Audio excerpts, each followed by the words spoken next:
welcome to the first episode of Emo Talk, where we are going to cover everything emotions, emotionality. That's right, we're going to talk about that one thing that everyone loves to talk about. Love, that is our number one theme of this show. We're going to talk about relationships, situationships, everything in between. And so I am Jah, one of your lovely hosts. I am a EQ life coach, which means everything I do is about emotional intelligence. And I cannot do this by myself, so I want to pass it over to my lovely and wise host, Rah. Go ahead and introduce yourself. Hello, everyone. I am Rah, named after the Egyptian god Rah himself. So let him shine bright on you. Grand rising to you, my love. So I am a board certified doctor of natural medicine, and I am all about holistic health and getting you to where you need to be. Let's do this. We're gonna have some great conversations on this show, baby. Real stuff, real life, showing you exactly, like we say, it is the blueprint. We're here to help fill in some of them blocks for you. So we got a great conversation for today. So watch out. Stay tuned. Yes. And so as you see, this is part of the logo in the background here. What lies within? So the main focus of Emo Talk, I want to just give that quick breakdown.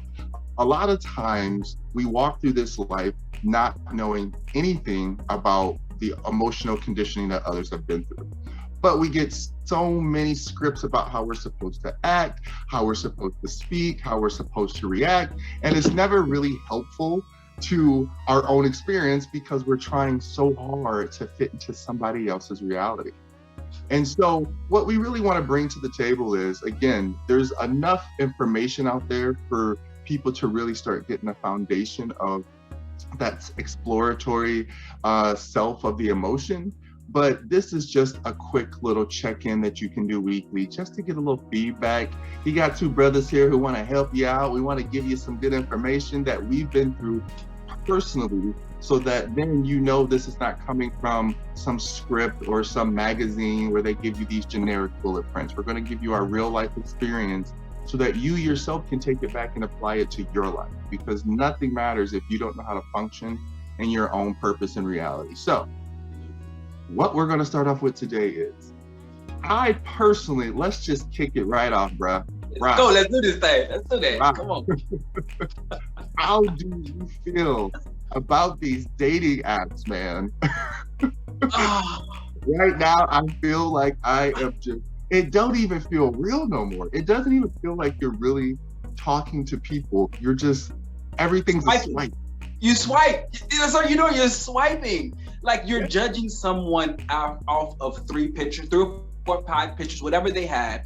Some apps are allowing you to give like descriptions and profiles to kind of explain who you are, but we're left, right, left so quickly. We're really looking at just external factors. Just the features. If they add up to the features, then you're like, okay, if they add up to the physical featers, maybe I can shift them over to this category where we can talk. And that's where it's kind of like, Let me ask you this. Now, and so we know, people know, we're going to mix a lot of science into this as well. And yes. a lot of different data. This is a grown folks show, so you better keep up. You better keep up.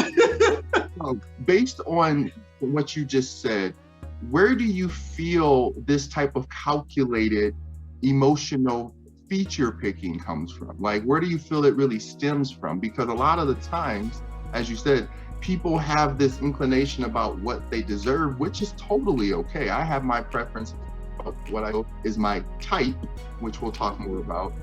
But is that detrimental to actually finding real romance, to have all these features you're looking for versus trying to really read into the depth of what the profile's meant for? No, to be honest with you, I feel like looking for features is a pretty much like a step to set yourself up.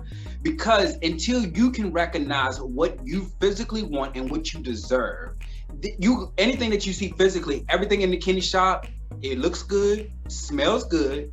It may taste a little bit good at some point, but it's not good for you. Okay, you know what I'm saying? So at the end of the day, when you're looking at physical features, all you're doing is being the kid in the candy shop, and you're just seeing all of the different flavors and varieties that you can possibly taste.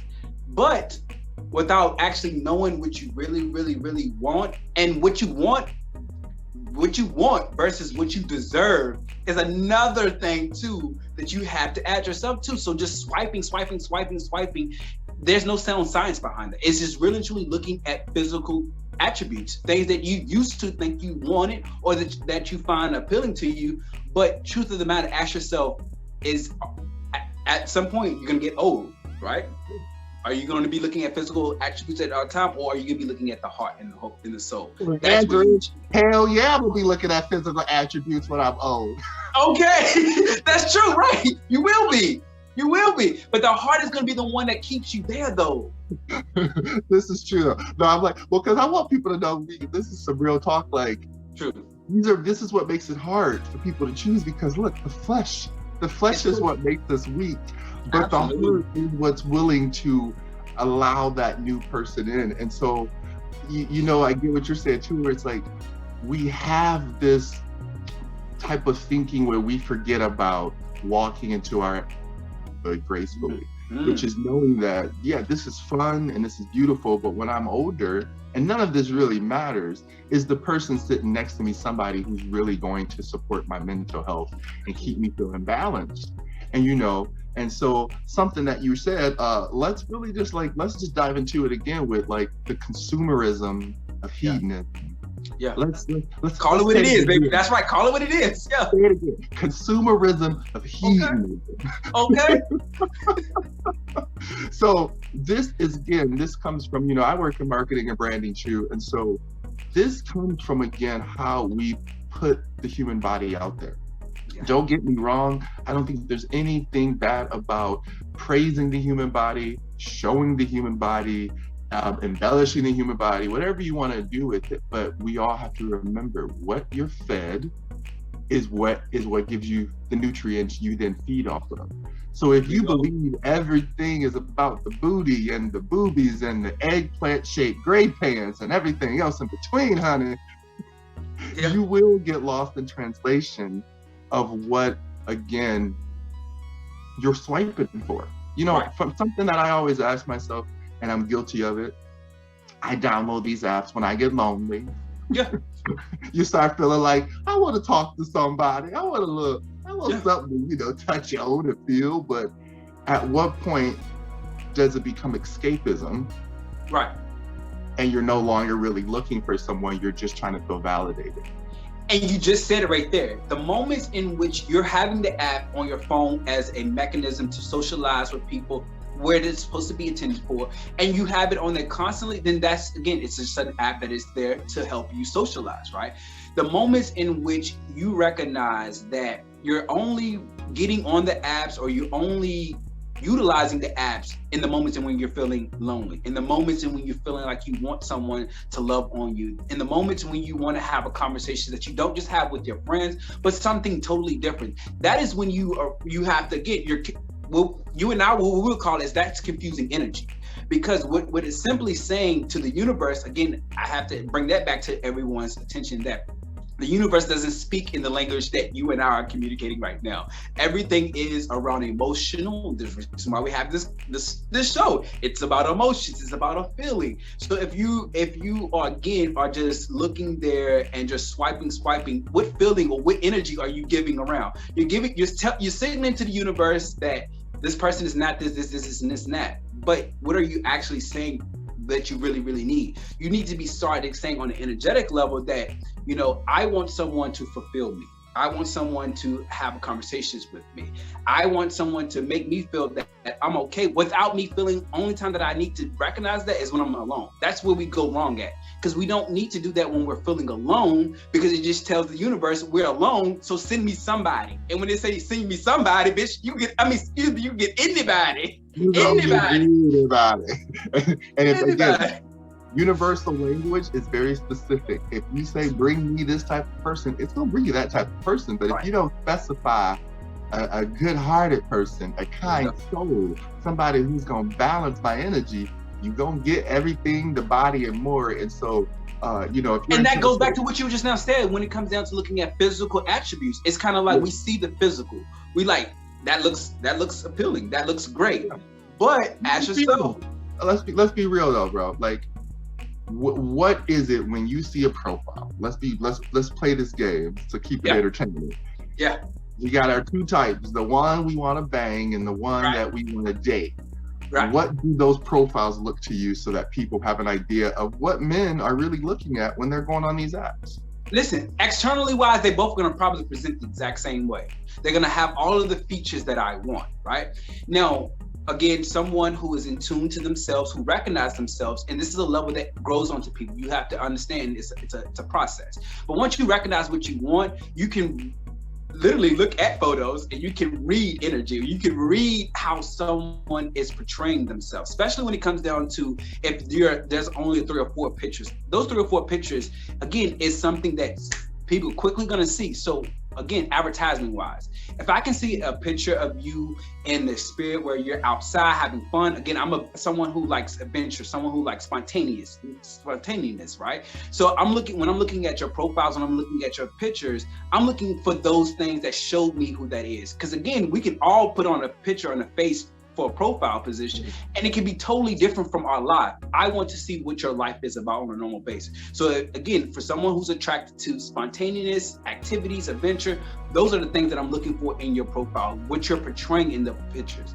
If you're portraying something totally different that doesn't resonate with me, it begs the question, what are we going to have? What are we going to talk about outside of our physical attraction for one another? So for you, like, what are some of the things that you look for when you're looking at profiles? For me personally, I'm always gonna look at the height. I'm gonna look at, how you take care of yourself, all those things. But honestly, the profiles that I'm most drawn to are, like you said, the ones where you're doing activities that actually show me you have a passion outside of just this dating app. Because a lot of the times you can tell when someone's posting pictures just to catch somebody versus people posting pictures to reveal a vulnerability about themselves. Absolutely. So if I see that you're able to be vulnerable in photos, not just photos with your pets, that's a trap. I've done that one. Family pictures is cute too, but I really mean you sitting down, just pictures of your art, pictures of things that make you happy, that candid picture you catch of like the sun ray hitting a flower. I'm not artistic dude, so I'm looking for the people that I see they're portraying that emotionality of who they are and leaving like an imprint and essence of who they are on that page. Absolutely. And so, I don't really flip out too much if they don't write anything, but I do tend to talk to the profiles that have a little bit of a description and they're playful with it. They're not trying to, they're not being angry. Like if you ain't got nothing good to say, don't talk to me at all. I'm like, baby, all I see is trauma written all over that. Listen, and I'm glad you said that though. Trauma written all over that. And this is why when I'm utilizing apps, the basis for all of this is how are you going into this? Again, it goes back to, if you're going into this and you're utilizing the app as a mechanism when you're lonely, you're telling the universe you're lonely, send me somebody. I don't care what it looks like. I just need someone to fill my time. That's not the best for you. Universe will send you somebody, baby. It's going to send you somebody, but it's going to waste your time at the same extent. When you say to yourself that I know what I want, and then you put that energy out there and utilize the app to say, I know what I want, then you shift it from saying, send me anybody to send me a select profiles, right? Then you get those select profiles. That's one thing. They sometimes sit in your queue and just y'all match, but no one says nothing to each other. You're like, okay, so we match. So let me stop right there right quick. Who do you feel like responsible for when they match? If the person who swipes right and they match out automatically right there, are they responsible for initiating the conversation, or the person who originally matched with them prior to the person actually swiping right? Who do you think is responsible for speaking? Now, see, I believe in the law of action and reaction. And so therefore, if you swipe and it don't pop up, it's a match, you're going to be the initiator. If I swipe and it says it's a match, then I get to wait and respond because you already initiated saying you were into me, right? So once I swipe you say, hit me up. Now, here's the thing. I can hit you up as well, but the reason why I say let the person who initiated the swipe respond is because, let's be honest, there are people when they're swiping, and I'm guilty of it, because Me too. human beings, they're no better than the thoughts that they produce, because it's a byproduct of some type of emotional understanding. And so there's times when you swipe somebody and you actually think, good enough. Right. Not something polite, but it's true. And I've actually asked guys, like, did you swipe because you're actually interested, or did you swipe because I was cute enough to make your inventory? Here we go. People gotta be honest. I think a lot of times the reason people come out into the dating world and they get frustrated and mad and don't like it is because people start off lying. I don't lie to anybody. When somebody asks me, like, hey, are you into me? I thought you were cute, but nah, I don't know. I don't really know. I don't know who you are. And I tell them, like, I don't say you weren't my first choice. That's rude as hell. And I'm not that arrogant. but you're right. You got to be honest. You're honest. You have to I'm be honest honest with people. Like, I talk to them for a couple seconds, give them the time of day. And if it's not clicking, then I tell them, hey, you know what? I think this is more of a friendship energy I'm feeling. They might not like that, because here's another thing about for myself as a gay man. Gay men don't want to be your friend if you don't want them physically or sexually, which makes no sense and makes it very contradictory to being their friend, because it's like, so I want to be your friend, but if I'm not into you, then we can't be friends. So what sense does that make? Right. Which I'm glad you said that, because that's the second part of this. Again, how are you utilizing apps? That is always my intent when I go into anything that I'm doing too, because you and I've had this conversation. Everybody wants a husband or a wife. That's at the end of the day, that's what everybody wants, right? Right. My philosophy is this: a great husband and wife is not great until they are great, a fiance. Before they were a great best friend. At the end of the day, we have to start off as a friend, okay? So when I'm going into this, it's not yes, I physically see you attractive, but at the end of the day, my friendship with you is going to outweigh that physical thing. So if I can have fun and bring out my inner child and be safe with you, then we can communicate. So that's the reason why when I'm looking at profiles, I'm looking at these things, because I want to bring out my inner child. I want us to be able to be two big kids having fun, baby. Because at the end of the day, life isn't about experiences. So if I see that you're not gonna be able to do those things, then at the end of the day, you have to be my friend first. Yeah. And absolutely right. In certain communities, being friends is, and this is where we have to, again, talk about boundaries. This is where you have to create those boundaries, because you and I had this conversation. Everyone we come into an encounter with is there for a season and reason. Some of those people that we initiate may feel like we're dating should be in the friend zone. Those are some people, again, that you should just communicate with. Then there are some people that you add to your list where they're potential dating. You can date, you can have fun with them, and then you shift over. The problem that we have too much confusion between the three layers, and the layers are there for a reason, because if not, you get confusing energies. You have people who are downloading the apps who are utilizing it for either sex or utilizing it for a quick, I'm feeling lonely, grab somebody come to me. Then you have those who want serious relationships, who want someone to take them serious, who wants to develop to a point where they become friends and to get into marriage. Those two separate energies that are on there are competing against each other. So you have a lot of people being pulled between sex lust energy to I want love. I want love and sex and lust energy don't mix together, because they're two separate energy. And then those who want love falls into just having sex, and then they forget the love, and then baby, we're confused again. So don't confuse the energies. Well, and you're saying something that I think here's where shows like this become a tool to people, is how do we begin blending and merging these two so that there's a bridge of correlation. Yeah. And so, what I heard is, and a lot of this, I moved around the States a lot, and a lot of the times, in these more rural areas, that's the only outlet you have to a gay community.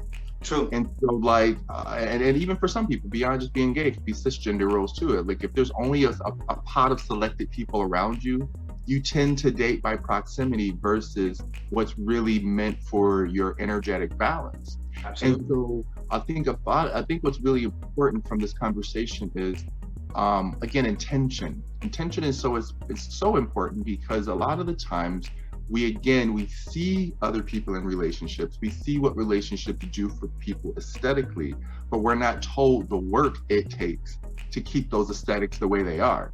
You know, again, at the same time, it's not for other people's viewing pleasure, but if people get to enjoy it, then let them enjoy it. We're not, you know, everyone unfortunately becomes a character to someone else's show, but that doesn't mean you have to play the role in the script that they hand you. And so a lot of times people ask me, well, how do you use these apps, Joanna? You tend to find really quality men on these apps, and, you know, blah, blah, blah, blah, blah. And they almost try to shame me, like, you meeting all these great guys and you don't want any of them. And I said, no, love, these great guys are a reflection of me. I take the time to speak to people, and actually, you know, when we match, I don't just ask generic questions like, so how's your day? How's this? What do you like to do? You know, those are basic, but then I start talking to people like, hey, so like, energetically, like, how do you set your day? Like, what's your intention when you go into a new friendship with someone? Because a lot of times people really do, they just want friendship for companionship, or they want friendship to like build something. Like, friendships have precursors too, and that's why a lot of times people, they're so quick to jump into a friendship and it works easily. And I'm like, why aren't you able to do that with a relationship? And it's a lot of times, again, people come in with these set notions and expectations of a learned behavior that they've seen from their environment.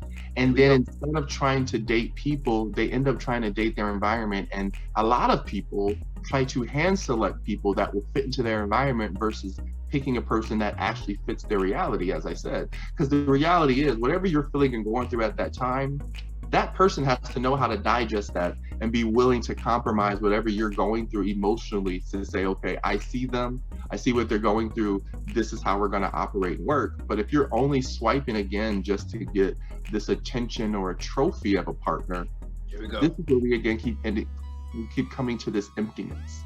And so, sorry, I'm going on a rant here, but like, no, but you're right though. You're absolutely right. Yeah. So this is where the emptiness in dating comes from, because, you know, for me personally, again, I am always helping my straight friends match and date, and I'm always so curious at why they don't see the issues that they create in their own reality. And it's like, you're both still trying to play roles that someone before you told you had to do, versus seeing whatever role you were taught. If you're good at being that character, be that character, but make sure the person that you're linking up with understands how to play off of that role, and they're willing to be in that engagement with you. Because that's, again, where those expectations come from. And then you walk in like, oh, this person, they didn't do this, they didn't do this, they didn't do this, swipe, dismiss, never talk to. And then you miss out on a really good person because you're not knowing how to really communicate vulnerability through text. Absolutely. There we go. Matching energies, knowing and recognizing that. At the end of the day, you know, just looking at the monarch situation, a queen is married to a king. You know, she's not married to a peasant. You know, a knight is probably married to someone who is a part of the royal court. There's levels to all of this. Again, you have to find and fit someone that is on your frequency level and your level general. Because, like you said, if not, y'all gonna be talking two separate languages, literally two separate languages, living two different lifestyles. You know, I have a good friend. You know, him and I are similar in so many ways, but we are two ships passing and just sailing across. Just two ships passing, sailing across, have the exact same mindset, but look at life totally different. Life totally different. So you have to ask yourself when you're dating someone, when you're looking to get to know someone, are y'all going to be two ships sailing, or are y'all going to be together trying to figure out stuff? Like when you initially started this conversation, it takes work.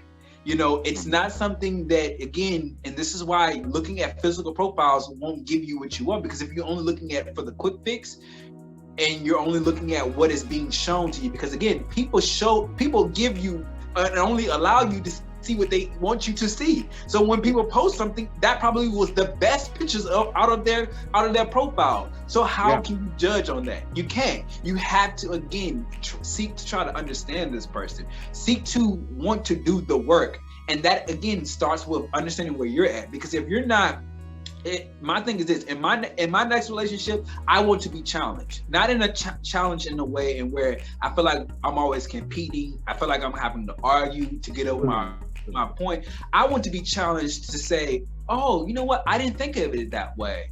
oh, how about I do it this way? You know what? That was a good consideration. Somewhere where, because relationships, especially when it comes to intimate relationship, it's supposed to build you each other up, not tear each other down. That's what the world does. The world tears you down. Your partner is supposed to speak life into you. Your partner is supposed to be your number one cheerleader. Your partner is supposed to be someone who doesn't feel like they're competing with you, especially when it comes down to, there's a lot of women who are breadwinners nowadays. Men probably won't submit to that. Even to men, at the end of the day, someone has to be a beta. Let's just call it what it is. Someone has to be a beta. So you have to be willing to recognize, and that only happens when you're so comfortable in yourself.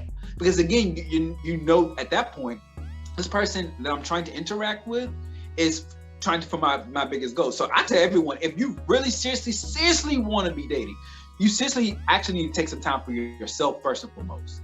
If you don't do that and you jump in from one relationship, what is that actually saying about yourself? Like, have you taken time to heal? And that's gonna be another conversation that we'll have, is to heal. Because after relationships, especially breakups, let's just be honest, especially when it comes down to the heart, you have a lot of people who are walking around with broken hearts trying to get into another relationship, and all they're doing is just breaking other people.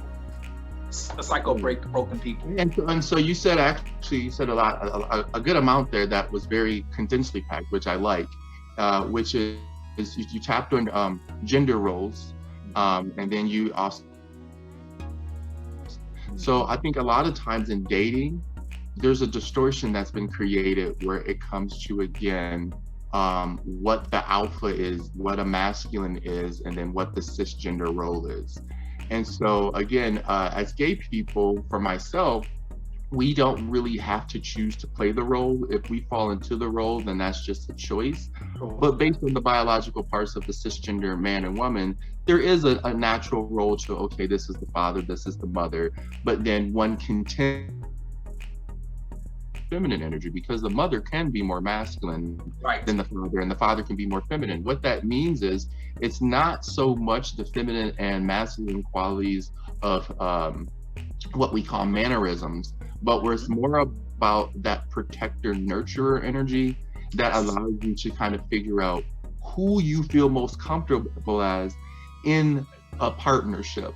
Because again, a lot of the times, as you said, what's been happening in the dating world, and the formula that I've seen, and this is again something that came from the patriarch and a history of insecure men who wanted to suppress everyone to feel more important, because at a time when they started to recognize that it seems like the female got more attention.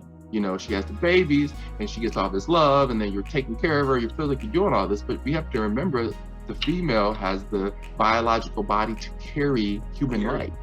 And so if they become the biological nurturer, and then they become the fiscal like breadwinner, and then they become the masculine action energy in the relationship, you as the physical male, you as the cisgender male, you as the masculine energy, you're losing track of your role, which is to be the seed planter, the foundation creator, the one who knows that it is their job to sacrifice themselves in order for something new to grow. That's why being the masculine is such a hard job, because we have to be willing to understand our own identity while being able to hold someone up on their own pedestal and not knock them down because we don't get the same level of energetic attention as them. So a lot of that, again, is when we walk into this dating world, when we say beta energy, there are men who have been taught, unfortunately, by their parents and by society that they don't have to try and they don't have to be anything more than their appendages. And if anyone has to get to know them past that, then they're too sensitive, or they're sus, or there's something wrong with them because they want to know who you are past the tool that you've been taught you are and between your legs. And that's not fair to men, but at some level, we have to take responsibility and say, someone taught me how to be passive to my own reality. And if you're passive to your own reality, then you're not creating anything in it. And therefore, you're going to get everything that happens to you, which is why people feel like, why isn't this working out for me? Why am I not getting what I want? And it's because, again, we're going into these situations with a mindset that we're supposed to just get it because I look like this, I act like this, I have the attributes that tend to work in popular culture. But when it gets down to the nitty gritty behind closed doors, what's lacking is the real communication and vulnerability. That time it took to express who you really are and what you know you represent beyond the gifts that have been given to you and the ways that popular culture tend to romanticize, again, masculine, feminine energy, who's the one in control, who's the one playing the best game. And again, that's really dangerous to how we start to build a culture of a new generation of kids who then believe that it's okay to just use people as something for one night only and move on to the next. Yeah. I'm so glad you said that. You are absolutely right. We're confusing energy, we're confusing population, we're confusing lineages because, like you said, a lot of this is learned behavior. A lot of the way as men, we are taught from our fathers or uncle or a male figure, someone, this is how a man's supposed to walk. This is how a man's supposed to talk. Anything outside of that, you're already in the category, which is, again, something that we don't need to teach. Just like you said, masculine and feminine energy. It's not about being a woman or a man. Like you said, a woman can be heavily in masculine energy. A man can be heavily in feminine energy. And that is where, again, we have to break, again, how are we utilizing the words masculine and feminine energy? Because at the end of the day, it's not specific to a male or female gender role. Our conversation that we're talking about is totally different from what the universal world would call words. Like, that's not how this works when it comes down to energetic level. So that's one piece that you have to remember. Yeah. Lastly, you got to remember, again, the energy that you recognize with, if that's masculine or feminine energy, your goal is to be in that energy, but it's not competing against your counterpart. So if you are a feminine energy, why do you feel like you have to compete against your masculine energy when your two energies are supposed to come together to create? It's not supposed to pull apart from each other. A masculine and feminine energy is supposed to come together to create or birth whatever needs to be birthed. But when you confuse those energies and you allow your ego to come in, that's why we have some women who are overly aggressively strong and the men are underly aggressively not strong. And then vice versa, even on the men and women's side, vice versa. Well, what you're saying is that the men willingly become more submissive to the dominance that feminine wants to exude, which I think is beautiful. You know, right. you are able to, as long as you two know how to balance that energy, that's it, and it works for you, that's it. Awesome. But if you see that this is my role, and then you go into every relationship like this is my role, right? You don't give yourself any time for growth, and then the person with you, they're stuck feeling that they have to then mold themselves around this role that you're convinced you are, and you might not even be this role. It ain't even it. You're not even the role. You just been playing that role for so long that you have programmed yourself to say, this is the only way I feel. And the moments in which you try to do something, you get uncomfortable. That's ego telling you, you haven't been doing this for a while. Why would you shift it up? No, you need to shift it up. You need to be able to willing to balance, like you just said, to balance two energies out. Because everyone you meet is going to either be predominantly dominant or dominant masculine energy or dominant feminine energy. Some people are in the middle, and those can flow between the two of them. But at the end of the day, like, you have to seek to balance yourself. You go into a new opportunity or a new relationship, a new friendship, open to it. Don't go into it with that one energy, because you get stagnated pretty much. I'm just gonna say like that, you get stagnated. You want to balance yourself, but you always want to evolve too at the same extent. You have to evolve. And love is something that evolves. And so because love evolves, especially in intimate relationships, you have to subconsciously evolve as your love and your partner evolve. It's as selfless. That's another thing too, when it comes down to your intent when it comes to dating. I'm guilty of this too. There are times where, again, I want to fully want to date, whatever case may be. I put myself out there, all of those things, right? But the moments where I'm sitting back and I'm like, well, I don't really want to share my space. I really don't want to do these things. Again, confusing energy. That's confusing energy, period. And I'm the first one to say that's confusing energy. How are you saying you want to date, but then at the same extent, you don't want to allow someone in your space? Those are two different competing energies, and they're pulling each other apart. You have to be, again, to say, I want to date, I want to do the work, period, the work towards dating, meaning I have say to myself, baby, you want a man, you want a girl, whatever case may be, you have to do the work to do it. That means you have to be willing to go out on dates. That means you have to be willing to put yourself out and communicate. If not, you're confusing it. So stop confusing energy. Stop confusing your intentions. Well, when you said it, I love it when you pose the question, but you give the answer within the same statement. Because if I say that first of all, the word want, I'm a huge person into linguistics. Want is past tense of some level of survival mode that is saying, I'm still not ready. One day I want this. I want to be here. I want to be better. I want to get this. I want to achieve. It's not saying that you're not capable of, but to want means you're still working on getting there.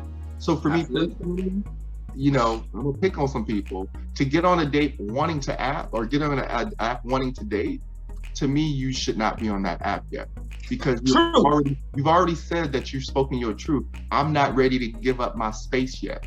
So then go back to your space and learn how to be in your space alone before you start trying to invite a new energy into it and then get mad at them and build some level of resentment that then it's their fault that the relationship's not working, or they're clingy, or whatever past life trauma you convinced yourself about love, that you're now saying, see, this is the pattern that always happens to me. Because again, like you said, there's a lot of people, I see them, I'm not ready for love, but we'll see what happens. Then don't be on the app. Don't be on the app. If you know that you're not looking for love, there's plenty of apps that have become pure hookup. Absolutely. What's frustrating to me is when people go on Match.com, they make it very known that it's like, we're trying to match you in a relationship. But people treat it like it's Tinder or Grindr. And so it's like, instead, it's like what we're getting back to is understanding how to articulate a culture of people who have all these expectations of others, yet they're not doing that energetic work for themselves. Absolutely. What we're walking into, again, as we're talking about these topics, is we're not trying to pick on anyone in particular. We're talking about our own experience dealing with, again, our own cultural conditioning, as well as being subjugated to a culture that says, this is how you're supposed to date. Get over it. Suck it up. Everyone's not here to be in a long, loving relationship. Get over it. Why? And I've had people actually try to gaslight me because they're like, why are you looking for love on an app? Because that literally was what the app was created for. Just because you changed it into something else to fit your hedonistic needs doesn't change the fact that this platform was built for people who are trying to make emotional connections. And so a lot of that, like you said, is the ones who just want it or are wishing and hoping for it, you need to stay off the app for a little bit longer and figure out what you're wishing and hoping for, so that when it presents itself, you actually know what you want. And then you're not out here breaking hearts and creating conditional situations where people have to learn how to look for all these different scenarios of red flags. There's so many magazines with red flag, red flag, red flag. But, what does that really mean? These are things that people have created. You're absolutely right. People have created these. It's good to recognize those red flags, but at the end of the day, it all again starts with doing the work and not confusing the energy itself. And that is what I've been seeing with the apps itself, is people confusing the energies. Again, if you are ready to date, if you are ready to do the work to date, then yes, utilize the apps, because that's what it was intended for. If you are feeling that you want to explore your physical needs to get sex, whatever the case may be, then utilize the apps, the appropriate app, I would say. And this is the problem that is confusing, because all of the apps were created on the auspice of dating. Yeah. But apps, because you have, again, two competing energies, some apps have shifted from the intent to be dating apps to just specifically hookup apps. Yeah. Again, if recognizing again the culture itself. So if you are wanting something more serious, there are certain apps that you probably shouldn't be on, because it has a reputation for being more of a hookup culture than it is for which I love how you said utilizing Match.com. It says it is named. We're here to match someone, right? Yeah. So your intent, again, you can't go in there thinking, I'm just gonna match with somebody and we can just randomly hook up. There are those who do that, but it's not what it was intended for. It is more of a long-term thing. There are simple apps that you can swipe, that are just for hookup culture. Separate the energies out, please, people. Know what you want. Yeah. it makes for a healthier experience. Yes. And the thing that I've noticed with a lot of people is they learn how to hide behind the apps. And so now people don't trust them. It has a disingenuous tone to it because it's like, how do I trust something that tells me not to trust it? Like people are like, you know what I mean? Like you want to be like, okay, this is going to work for it. But this culture has been built around it that why are you on the app looking for love anyways? You know, go out in person. And then people go out in person and all people are doing in person is hooking up. So it really is confusing to a culture of people where they're like, hooking up is fun if you are adult enough to know what you're doing. But again, I tell people, you know, we were listening to, I think it was Abraham Hicks, and she had one of the people in the audience. You sent me the audio where the guy's like, you know, I have all these people, I have a great life and I love having sex with random women. And, you know, I don't really want an attachment, but then they get mad at me and make me the bad guy for, you know, breaking their heart because I don't want what they want. But, you know, I'm such a quality guy that, you know, it's not my fault. And in a way, it was like, ha, ha, ha, ha, ha, yeah, we get it. But there was two things that were happening, that he was not digressing. He was going into these apps with the intention of simply hooking up. But at some point in his conversation, you can hear him trying to convince himself that he knows he didn't tell these women that I want nothing serious with you. Yeah. He knows that he went into these situations and did pillow talk. And then when they got attached to him, he had to let them down, which again is how you create this cycle of, all of a sudden I'm talking to this great guy, everything seems amazing, and then he disappears. That's because people have learned how to play a game and they've learned how to replicate this pattern that again gets them laid. And it's really sad and unfair to those who want to be authentic, because again, this is why you get that type of thinking, oh, love sucks, blah, blah, blah, blah, blah, blah. No, love never promised you that it wouldn't be painful. Right. But I tell you this, love is not fearful or hateful. And if you are fearful or hateful of something, that means you have some deep-seated trauma that you have not worked through, and you're now taking it into your next reality, your next relationship. Because again, every relationship you enter is emotionally going to start at the last checkpoint of your growth. There we go. And if you ain't grew, guess what, baby? You're going to repeat the same cycle again and again. Same cycle. And then people ask themselves, why am I repeating the same cycle? It's because you didn't do the work to heal it. And that's just the truth of the matter. There's no sugarcoating. It's nothing of that. You ran from one situation, or you left from one situation, didn't deal with the trauma, didn't deal or address the root issues. I take this, and I'll say this about any of my relationships, you know, there are things that I've learned out of all of my relationships, something that I've learned about myself, certain that I've learned of how to work with other people or how other people think. Those are the lessons that you're supposed to take for the relationship. I can say I've had relationships where I'm like, you know, some would consider those are the worst relationships ever, but I don't look at it as the worst relationship ever. I look at it as something that I'm healing from, or I healed from. And I literally invested my time doing that work. You know, I tell everyone, I was engaged at one point, child. I took 7 years. Look, learning new stuff on the show. Okay, right. And I took 7 years to heal myself, literally. And I'm still going through this healing process because that relationship messed me up so much. And everyone asked me, they were like, why weren't you dating in that in between time? And here's my thing, you know, hurt people only hurt and break other people. It was my intent to not hurt anyone else because I knew I had my own set of baggage. I knew that there were things in my life that I was not physically over with that stemmed from a relationship. So why would I bring someone into that situation, right? Why would I want to bring them into that, right? So then once I got to the point where I healed from it and I said, let me put myself out there, there's still some residual things that I still have to work on. So I'm going onto the app to say that I'm here to date, right? I'm going to do the work to do it, right? Yeah. Then there are times where I'm like, no, they're not. And then I would delete the apps. Again, I tell people I'm okay with you doing that. I'm okay with you recognizing that you get out into the pool, you see the real world for what it is, you see how everything is presented to you. You recognize that maybe this is not the time for you because everyone wants to hit everything. Maybe it's not the time for you. So if you step back, I have stepped back before, I've deleted the apps before, just to reevaluate my life, to reevaluate what I was doing. Like I thought I was ready to date, but I realized once I got into the dating pool, baby, this is a totally different culture, baby. Let me step back. And when I step back, it also gives me the time to do some more work. So at the end of the day, even when you're in this transition of looking for someone, you still have to do the work on yourself. Because even as I'm talking to individuals or people who are coming into my core, they still teach me something so that I can say, oh, maybe that's a trigger that I need to work on, or maybe that's an experience. Because at the end of the day, we're still uncovering. I think a lot of people, especially us healers, we heal from certain things, but at the end of the day, it's still going to be there. You just know how to rise above it. As Michelle, we go high, baby. We're going high on this.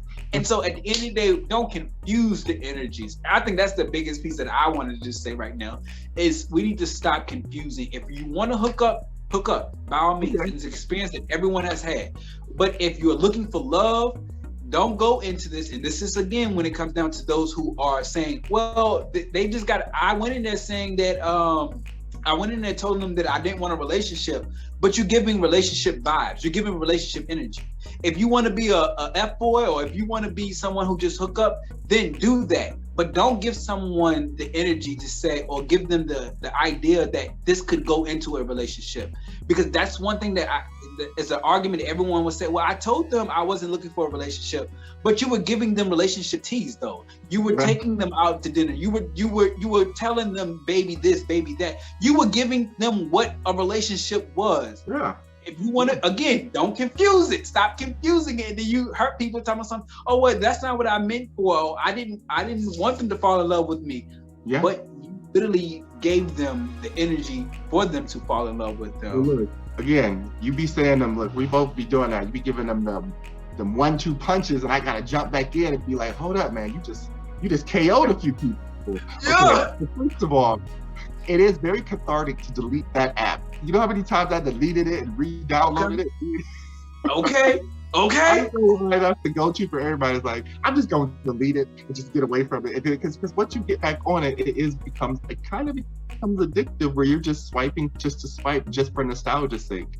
But yeah, there is that moment of, again, like recognizing the energy that you're putting into it, because something, again, that you said is a lot of people, they're one-hit wonders, literally, figuratively, all of that, because they have been taught this is how you get somebody. This is how you catch them. We need to stop doing this whole catch people. It's time to catch and release because everybody knows how to catch you. Let me wine and dine you. Let me talk to you. Okay, I got what I wanted. But then when you walk away like that, you leave that person open and exposed. Literally, however which way you want to look at it, you just left that person open and exposed. And now that person has to heal all over. Or if they don't heal, some people have built a mechanism where it puts an instant shell of protection around them and it's impenetrable to the outside world, but they spend years filling in the holes in space of that trauma, like you said you had to do. So like, even on the outside, even if you look solid, there were still spaces in you that were like, this person carved so much out of me because at the time I didn't know how to protect myself that I had to start all over again. That's it. And so this is where we're trying to get to that point of, again, breaking down these things. Now, let me say this, and if I upset you, then I upset you. But if you're in a throuple, an open relationship, all this, good for you. I am happy that the energy has gotten to the point that people can express the many levels of love and the ways that they're able to expand themselves. Right. What I don't appreciate is that every swipe is a couple in a happy relationship, just looking for friends. Baby, that's what Facebook is for. Oh. So I'm gonna need you to go ahead and move aside so I can try to talk to some of these men who actually want to talk to me, or talk to these people who are trying to actually date for substance, and not just you who trying to get your rocks off because you and your partner have a fetish, or you guys both just don't want to share each other's energy. You want to get other energy. I always tell people, don't be selfish about what it is. At the end of the day, you want all the energy. That's okay. Say it. I want all of it, and I can have it all. Great. I don't want all of it. I want a bit of it. So can you just leave me a little bit? Right. It started to create another culture of this is normalcy. You know, there's a lot of guys where here's where this happens. I'm not saying that it's not normal. I'm saying the conditional thought that get into a relationship so I can have it all. I got the house, the person, and everything. But, you know, 10 o'clock at night, 2 o'clock in the morning, I'm on an app swiping looking for another person while my partner is asleep. To me, there's something seedy about that. You know what I mean? So if you got an open relationship, y'all both should be on there like, hey, this is us. We trying to link up with people. Here's what we're doing. So again, you have these new, I say in my world, the new gays, they come out feeling like, oh yeah, I'm in this couple with this, with these two people. And then you become like a sugar baby. Again, nothing wrong with it. Get your money, get your bag if that's how you work. But when you start wondering why you don't feel emotionally close to somebody, these are the answers, because you're trying to have this world where it's really based on the sexual pleasure, not just the emotional connection. Now, there are relationships, of course, in the polyamorous world and everything else where both the partners love that third, or the third loves both partners, and it works. But there's people now where they're, again, people are very sneaky. They abuse these things that people have learned work for their energy just to get laid. And so there are people out there where it's okay, they're open and this is what they want. They want to bring somebody else in to give them all the love they have. But then you have these couples where literally you can tell they do not love each other at all. They're just now predators together, trying to dominate, this industry with their own fantasies. And so, again, may I get backlash for that or not? That's fine, but it's understanding that this is why people start feeling empty and lost, because they're not going into these relationships correctly. You know what I mean? Again, if you're going to be in a group relationship, then my opinion is you should be able to love every single person of that group relationship as if it was one person, and not just have people playing roles to your ego. You know what I mean? Absolutely right. Like you said, not playing roles to your ego. At the end of the day, everything has to flow. It really truly has to flow. What works for one will not work for all. At the end of the day, stop confusing and recognize what you want and how you want it. And at the end of the day, we are here to provide you with a blueprint. We're here to provide you with a guide. Have conversations, because at the end of the day, if you can recognize the things that we're saying, you will probably look at dating differently. And then that is the whole goal, is for you to look at dating differently. Because once you look at dating differently, you're more selective. You then shift. Again, you shift yourself. You go from without like I said, if you want to be a knight, you go to become a king, and you shift. Those are two different energies, two different people, two different quality of people that will come into your life. So that's another thing. When you shift your energy, or when you shift what you want, don't put yourself, or don't go back to the pool that you know that ain't gonna be there to feed into your soul. You have to also shift to a different pool, meaning even when you shift to a different pool, that means the quantity of people will be different. There's one pool that is a candy land, baby. It's all about quantity, baby. There's numbers for days, baby. For days. Then you shift over, then it goes a little. It's not about quantity anymore. It's about the quality now at that point. And then at the certain point, that quality goes to another little small quality, depending on what level you want. Again, if you on this level right here, that means this quality is short. Why would you go back to this world or pool of so many different options, I should say, to know that your quality is over here, baby. Stay over here. Look, you already said people get lonely and horny. Okay, stay over here. They jump back on and say, why not? Maybe in the meantime, we'll see what happens. But I mean, at the end of the day, I think we're going to start wrapping this topic up, because this is something that we can talk about in many different ways. But I think what I'm going to give my major takeaways, and I think I would love to hear like a checklist of what is it that people can do when they are starting to, again, jump back into the dating world. So for me, myself personally, if you're capable of really knowing how to draw a deep conversation out of someone, then I actually do feel the dating apps work for you, because you are able to command that attention and get what you're looking for. And if you don't get it, then all right, move on, cut it off. So what I've kind of done as I prepared myself, because I jump on and off these apps myself when I'm just like, this ain't it, but it's the closest thing to try to put yourself out there, especially during the pandemic.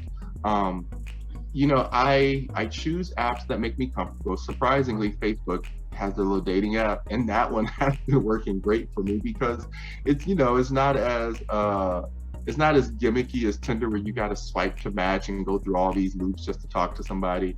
It's just a platform where literally if you see the person, you match with them, you just talk to them. And it's very organic and simple. And so I think a lot of times when you're talking to people is go into it with an organic mindset that you're just trying to make a new friend. Absolutely. If the friendship turns into something that is romantic or sexual, then that is again your free will and the maturity level that you are at to know that you are either ready or not ready. So this is the part again about open communication and having that consistent dialogue to be honest about where you are emotionally. It's not lying, it's not being mean, it's not being rude to anyone.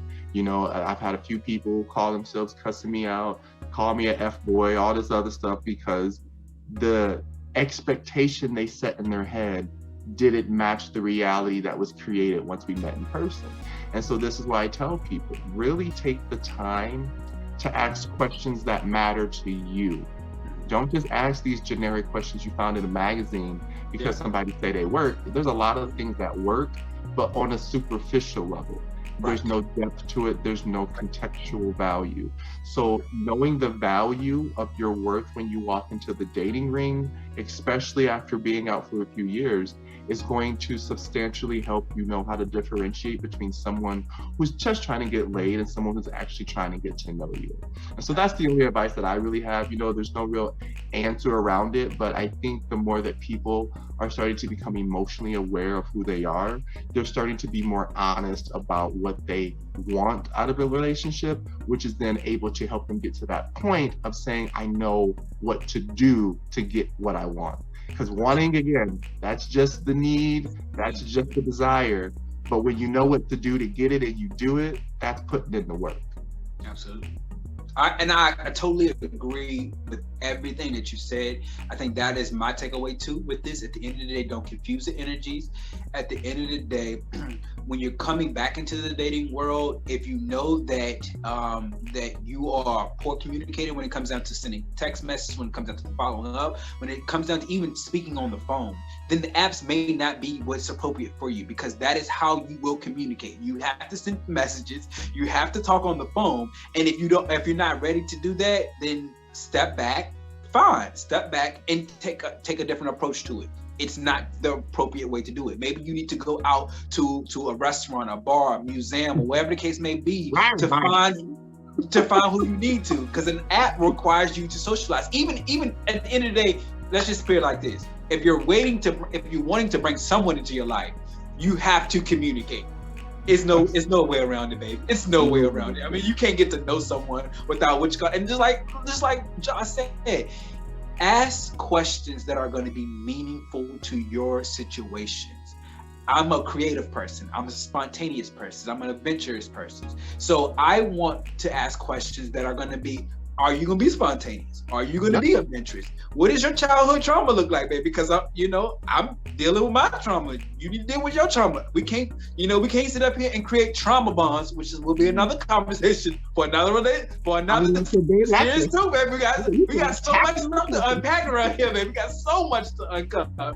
At the end of the day, just recognize your energy, baby, because we got so much to talk about. Oh yes, that's gonna be a whole episode. I was just about to say there are so many people who create some trauma bonds on these apps because I'm lonely, you lonely, we like each other, we like, and let's be together, and then you together, and then when you get through that trauma, you looking at this person like, why am I with you? Why? Like why? Why are we here? Yeah. Like I said, these are so many conversations that we will cover. Like there's so many things that are happening to so many people. Love is a conversation that everybody wants. Everybody wants to feel, especially even for ourselves. It feels good to be loved, and it feels good to actually give love to someone else too.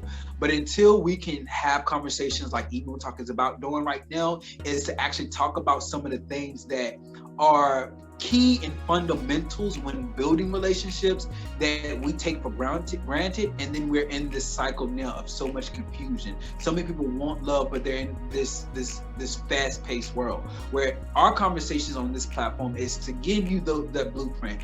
John and I, we have energy-wise so level that we're able to balance each other out.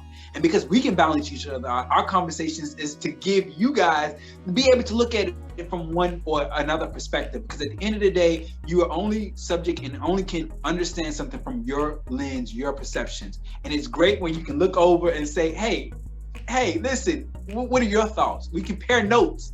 Compare notes, and then we come back together and be like, listen, this is how it is. That way we're seeing both sides of the story and not just one side of the stories, trying to make a decision out of one side. No, sometimes you have to get that area view. Something again we will talk about. There's so many things that this show is about to uncover, baby. Let's just ready for it. And you saying, and so I love to give little haiku analogies. You said something. When you know you're ready to build foundation, you must always fill in the hole. Ooh. Okay? Because a lot of people, they try to put just the platform up and just cover up the hole, and then wonder why everything collapsed later. Exactly. Take the time to build a proper foundation of your boundaries, your wants, your needs, your desires, and then realize not all of them will be realistic compared to what you get. When you meet somebody who, again, aligns with you emotionally, these are what we call soulmates, emotional connections. And when you get to that moment where everything you say, this person just bounces off equally, that's what Rah was saying, is that we're soulmates. There's many different soulmates on many levels, but we understand each other energetically. So therefore, anything that we talk about is going to really resonate with both of us in a way that might not with someone else, but we're always going to have our own perspective, as he said, that area view that gives us that tertiary aspect to come back and be able to teach. And so this is what all of this is about. I love you, Rah. I love that we are doing this. This is such an exciting project. Before we wrap it up, do you have any closing statements, anything you want to say about, again, go ahead and promote, babe. This is what marketing is all about. Listen, all I'm going to say at the end of the day is to be who you are. Never compare yourself. Seek guidance when needs to be, or ask yourself to have guidance. You have two phenomenal people here that can provide you with guidance. Jah is a life coach, baby. Anything coming down to understanding your individual life and helping you, giving you the tools. That's one thing we can all talk about. We all can see it, but sometimes we actually have to have plans. We actually have to have action style. So go to him. He can help you there, okay? I'm holistic in health and medicine, natural medicine. Again, shifting yourself away from routine medicines to more of a holistic approach to creating boundaries, to creating balances. Between the two of us, we can help you with any and everything. And our goal is really truly to give you the blueprint to life, to understand and recognize what and who and how you can benefit the collective and yourself at the end of the day. We're about growth. We're about growth here. Right. That's right. That whole mind, body, spirit, baby. We got the whole thing. We doing it all. All right? Of it. And so, as Ross said, again, go ahead and check out everything that we post below. His website, my website. Again, this is our first episode that will be taking place I think we're going to be doing it Monday, we said. Yes. So we're going to be dropping new episodes fresh on every Monday. I'm not going to say a time yet because I can't promise you the time, but it will be on Monday. And something else I wanted to surprise you guys with, we have the Emo Talk After Dark podcast. So this one is going to be more adult oriented, still the same lines of emotional talk, emotional speech, but we're going to go a little bit deeper and talk about the things that adult folks really deal with once you get past all the dating and you start getting into the sexual stuff, things get a little bit more sticky. Okay. I did not mean to do that, but they get a little bit more confusing when you add that extra element of physical touch. So the podcast will cover more of that for the adults. But again, check out Emo Talk here every Monday on YouTube, and check out our podcast that will be launching on Spotify for your listening pleasure. As always, thank you guys for joining us, and welcome to Emo Talk. Yay! Yay! I love y'all. Love you.